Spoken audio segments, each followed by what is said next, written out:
Diamond prices have plummeted, and the ripple effects are being felt across the Northwest Territories.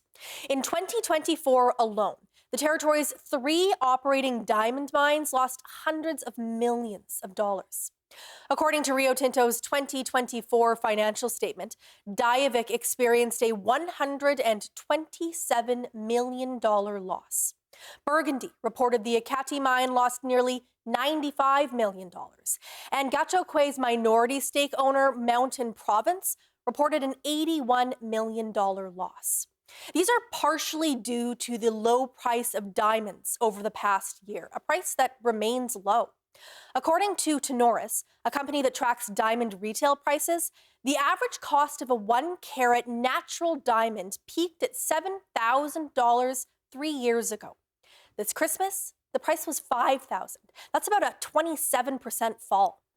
The CBC's Luke Carroll has been looking into this, and he joins me now with more. So, Luke, what are experts saying about how these low diamond prices could affect the N.W.T economy? So I spoke with Graham Clinton, he's a Yellowknife economist, and he wrote a report called Eyes Wide Open. So that details the economic challenges the territory will face when the mines close. I asked him about the low prices of the diamonds, and Clinton says there's a real risk that the mines could just close down early if they're not profitable. And there are upwards of 1,000 jobs relying on them. Clinton also marveled at, given how much we rely on the mines, how unaware most people are of the diamond market. In the territory, you ask, what does a rough diamond sell for today? And how does it compare to what it sold for yesterday? Nobody knows. It's like we don't care. And the fact is, it's critically important. And he's not the only one saying this is a legitimate fear. I spoke with Heather Exner-Puro. She's a senior fellow and director of energy, natural resources, and environment at the Macdonald-Laurier Institute in Ottawa. It's a think tank. I'll just mention, my husband works at the De Beers mine. So this is, not just professional, but a personal interest for me. And there is often unease, that with the prices of diamonds, where they are, where the commodity is, that something could happen overnight. And we did see that with Snap Lake. Heather mentioned what happened with the Snap Lake mine. Just a reminder that in 2015, De Beers closed that mine and laid off 434 employees because of a drop in the market in the price of diamonds, Megan. So what are the mines saying about this then, Luke? So I asked them about how bad 2024 was and if it could change their closure plans.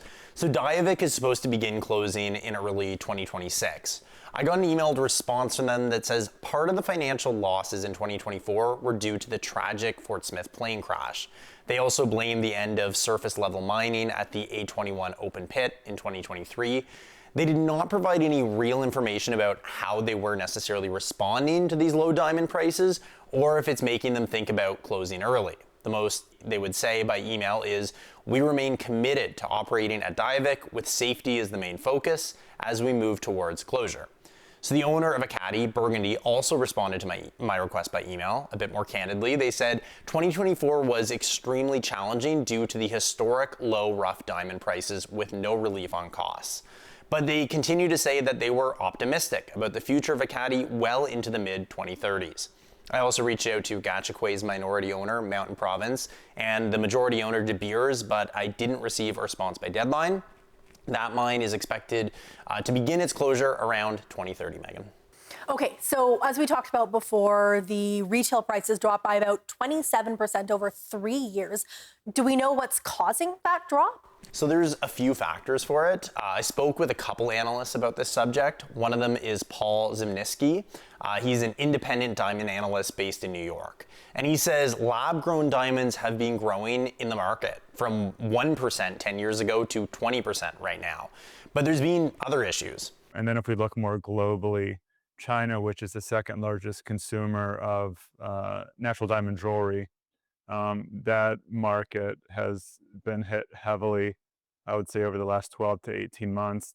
Diamond demand there is down, as much as 50% relative to, say, pre-pandemic numbers.